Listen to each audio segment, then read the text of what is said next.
Hello guys, welcome back in extra classes. आज हमारा topic है सेक्शन 11.7 कैलोरीमेट्री। एक सिस्टम आइसोलेटेड कब होगा? जब सिस्टम और सराउंडिंग के बीच कोई भी हीट एक्सचेंज या हीट ट्रांसफर नहीं हो रहा होगा। जब आइसोलेटेड सिस्टम का डिफरेंट पार्ट्स डिफरेंट टेम्परेचर पे होगा।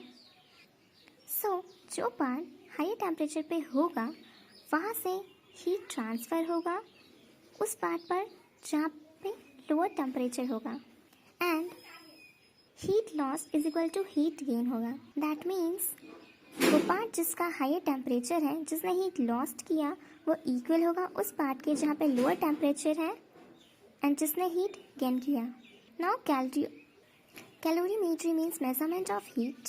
दैट मीन्स कोई भी बॉडी जो कि हायर टेम्परेचर पे है, जब वो दूसरी बॉडी जो कि लोअर टेम्परेचर पे है उसके कांटेक्ट में आएगा तो जो हीट हॉट बॉडी से लॉस्ट होगा वो कोल्ड बॉडी जिसने हीट गेन किया उसके इक्वल होगा। That means heat lost heat gain के इक्वल होगा। Heat lost is equal to heat gain. And इसका मतलब ये भी है कि कोई भी हीट सराउंडिंग में एक्सेप्ट नहीं किया, कोई भी सराउंडिंग में हीट नहीं गया। नाउ कैलोरीमीटर ये क्या होता है? ये एक ऐसा डिवाइस है जिससे हम हीट को मेज़र करते हैं। हीट मेजरमेंट होता है, को कैलोरीमीटर बोलते हैं। इसमें जो है एक वेसल और एक स्टीयर होता है जो कि मेटल का होता है, से कॉपर और एल्युमिनियम, जिसके अंदर हीट इंसुलेटिंग मटेरियल होता है लाइक ग्लास वुल। एंड जो बाहर जैकेट है वो कि हीट सील का काम करेगा और हीट लॉस को रिड्यूस करेगा इनर वेसल से। दैट मीन्स इनर वेसल से कोई भी हीट लॉस नहीं होगा। हमने वेसल को वुडन जैकेट के अंदर रखा था। दैट मीन्स वेसल जो है वो वुडन जैकेट के अंदर होगा एंड बाहरी का जो लेयर है वो हीट रिड्यूस नहीं होने देगा इनर वेसल से। एंड आउटर जैकेट में एक ओपनिंग होगा जहाँ से मर्क्यूरी थर्मोमीटर इंसर्ट करेगा कैलोरीमीटर में। Okay, so here is the figure of calorimeter. So यहाँ से हम स्पेसिफिक हीट कैपेसिटी किसी भी सब्सटेंस का डिटरमाइन कर सकते हैं by using the principle that is heat gain is equal to heat lost. इस प्रिंसिपल को यूज करते हुए कि जितना हीट लॉस हुआ है वो इक्वल होगा हीट गेन के। So come to our next section 11.8 change of state. So matter जो है नॉर्मली 3 स्टेट में एग्जिस्ट करता है, सॉलिड, लिक्विड एंड गैस। जब कोई भी सब्सटेंस एक स्टेट से दूसरे स्टेट में जाता है तो उसे बोलते हैं change of state. Here 2 common changes of state are given। 2 common change of state दिया हुआ है, that is solid to liquid, solid से liquid और liquid से gas, and vice versa, that is its opposite, that means liquid to solid and gas to liquid। and ये changes कब होगा? जब system that means the substance और surrounding के बीच heat exchange होगा। so change of state, heating और cooling पढ़ने से पहले एक एक्टिविटी दिया हुआ है जिसको हम देखेंगे। So let's start the activity. एक बेकर में आइस के कुछ क्यूब्स लेंगे एंड उसके टेम्परेचर को नोट कर लेंगे। देन उसे कोई भी हीट सोर्स से हीट करेंगे एंड हर एक मिनट पे उसके टेम्परेचर को नोट करेंगे। सो कुछ आइस जो है वो वाटर में मेल्ट होंगे बिकॉज हम हीट प्रोवाइड कर रहे हैं एंड हम कंटिन्यूसली उस मिक्सचर को स्टीर करेंगे, दैट इज मिक्स करते रहेंगे। सो यहाँ है एक ग्राफ दिया हुआ है टेम्परेचर और टाइम के बीच। सो यहाँ से हम देख सकते हैं कि जो टेम्परेचर है वो कांस्टेंट है एंड ये कांस्टेंट कब तक है? जब तक बेकर में आइस है तब तक टेम्परेचर जो है वो कांस्टेंट। दैट मीन्स इस प्रोसेस से हम देख सकते हैं कि जो टेम्परेचर है, सिस्टम का जो टेम्परेचर है वो हीट प्रोवाइड करने के बाद भी चेंज नहीं हो रहा। हम कंटिन्यूसली हीट सप्लाई कर रहे हैं, फिर भी सिस्टम का जो टेम्परेचर है वो कांस्टेंट है। Where was the heat gone? हमारा हीट कहाँ गया? जो हमने हीट सप्लाई किया था वो कहाँ गया? तो जो हीट सप्लाई किया था हमने वो यूटिलाइज हो गया स्टेट को चेंज करने में, from solid to liquid, that means from ice to water. जब चेंज ऑफ स्टेट सॉलिड से लिक्विड होगा तो उसे मेल्टिंग कहेंगे, और जब सॉलिड में फॉर्म होगा that means liquid to solid होगा तो उसे फ्यूजन बोलेंगे।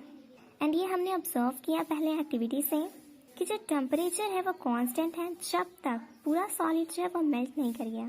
That means temperature remain constant until the entire amount of the solid substance melt. So इसे क्या पता चलता है कि जो सॉलिड और लिक्विड है वो एक दूसरे के साथ थर्मल इक्विलिब्रियम एग्जिस्ट कर रहे हैं during the change of state के टाइम, सॉलिड से लिक्विड बनने के टाइम में। वो टेम्परेचर जब सॉलिड और लिक्विड स्टेट जो है एक दूसरे के साथ थर्मल इक्विलिब्रियम में होंगे तो उसे मेल्टिंग पॉइंट कहेंगे। एंड ये प्रेशर पर डिपेंड करता है। जब किसी भी सब्सटेंस का melting point standard atmospheric pressure पे होगा तो उसे नॉर्मल मेल्टिंग पॉइंट बोलेंगे। सो यहाँ एक अगेन एक्टिविटी दिया हुआ है जिससे हम मेल्टिंग ऑफ आइस प्रोसेस को समझेंगे। So let's do this activity. Now start. Take a slab of ice. So हम एक आइस का स्लैब लेंगे और एक मेटेलिक वायर लेंगे एंड उसके दोनों एंड पे 5 kg का ब्लॉक को फिक्स करेंगे। अब हम वायर को जो है स्लैब के ऊपर रख देंगे, जैसा कि हम फिगर 11.10 में देख सकते हैं। Here you can see this figure. So यहाँ हम क्या देखते हैं कि जो वायर है वो आइस के स्लैब के थ्रू पास कर रहा है। सो ये कैसे हुआ? सो यहाँ प्रेशर इंक्रीज होने के कारण वायर के नीचे जो आइस है वो लोअर टेम्परेचर पे मेल्ट किया एंड जब वायर पास किया तो जो वायर के ऊपर वाटर है वो अगेन फ्रीज हो गए। सो वाटर जो है वो स्लैब के थ्रू पास किया एंड स्लैब जो है स्पिल्ट नहीं किया।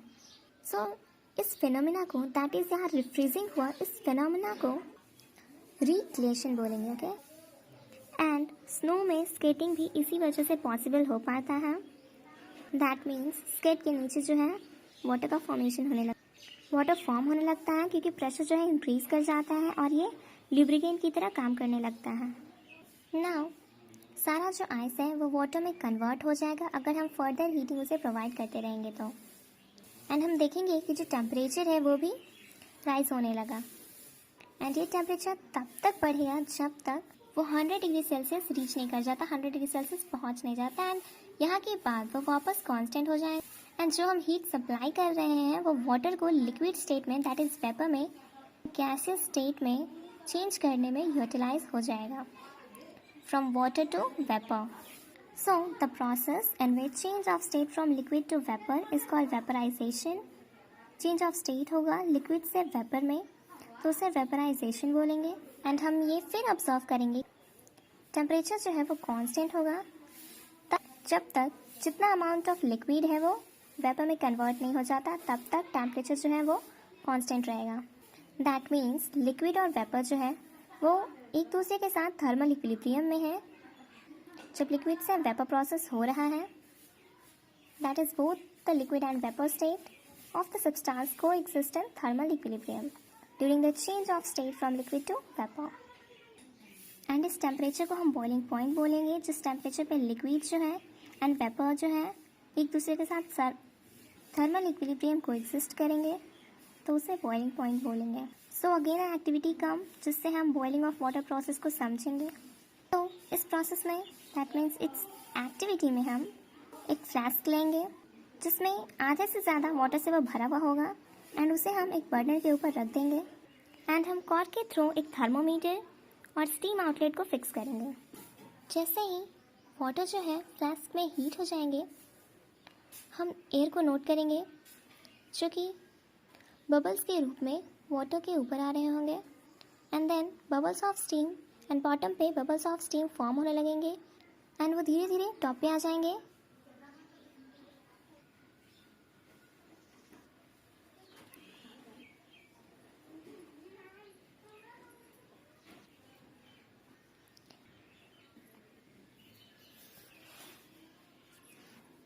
If now the steam outlet is closed for a few seconds, now अगर हम स्टीम आउटलेट को थोड़ी देर के लिए, कुछ सेकंड्स के लिए अगर हम बंद कर देते हैं तो प्रेशर जो है फ्लास्क के अंदर इंक्रीज कर जाएगा एंड हम देख सकते हैं कि बॉइलिंग जो है वो रुक जाएगा एंड हमें ज़्यादा हीट प्रोवाइड करना पड़ेगा उसके टेम्परेचर को रेज करने के लिए। एंड ये प्रेशर पे डिपेंड करता है, कितना प्रेशर उसके अंदर इंक्रीज हुआ है उतना हमें हीट प्रोवाइड करना पड़ेगा उसके टेम्परेचर को रेज करने के लिए। तो टेम्परेचर इंक्रीज होगा, दैट मीन्स बॉइलिंग अगेन शुरू होगा एंड प्रेशर इंक्रीज करने से यहाँ बॉइलिंग पॉइंट भी इंक्रीज कर जाएगा। अब हम जो बर्नर को है वो हटा देते हैं, ओके, और वाटर जो है 80 डिग्री सेल्सियस तक ठंडा होने देते हैं। थर्मोमीटर और स्टीम आउटलेट को भी हटा देते हैं और फ्लास्क को क्लोज कर देते हैं विथ एयर टाइट कॉर्क से उसे क्लोज कर देते हैं।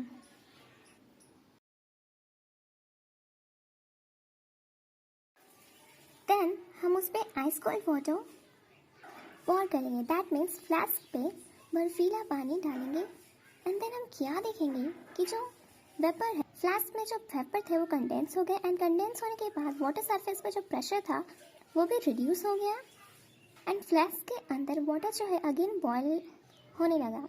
अब जो बॉइलिंग हो रहा है वो लो टेम्परेचर पे हो रहा है।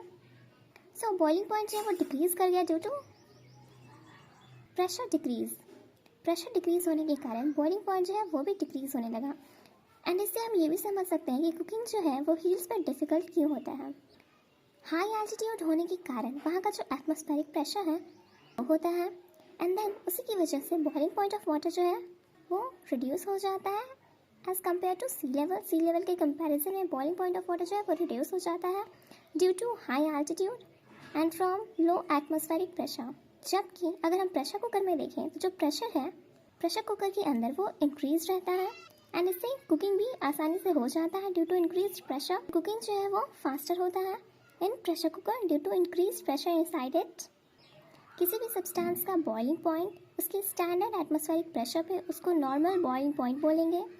हम अगर देखें कि सारे सब्सटेंस जो है वो direct solid to liquid to gas change नहीं होते हैं। कुछ सब्सटेंसेस ऐसे भी हैं जो direct solid to gas that means solid to vapour state directly change हो जाते हैं या फिर वेपर टू सॉलिड स्टेट में डायरेक्ट चेंज हो जाते हैं एंड उस प्रोसेस को हम क्या बोलेंगे, उसको सब्लिमेशन बोलेंगे। जिस प्रोसेस में चेंज जो है डायरेक्ट सॉलिड स्टेट से लिक्विड स्टेट में ना होकर वेपर स्टेट में हो that means solid state to vapour state, उसको सब्लिमेशन बोलेंगे। The change from solid state to vapour state without passing through the liquid state is called sublimation and उस substance को sublime बोलेंगे। That substance is sublime. Dry ice जो है sublime होता है and iodine भी सब्लाइम होता है that means direct solid to vapour state में जाता है। सब्लिमेशन प्रोसेस के टाइम में सॉलिड स्टेट और वेपर स्टेट किसी भी सब्सटेंस का थर्मल इक्विलिब्रियम को एग्जिस्ट करते हैं। So viewers that's all. Next video में हम बात करेंगे सेक्शन 11.8.1 लेटेंट हीट की and also section 11.9 heat transfer की।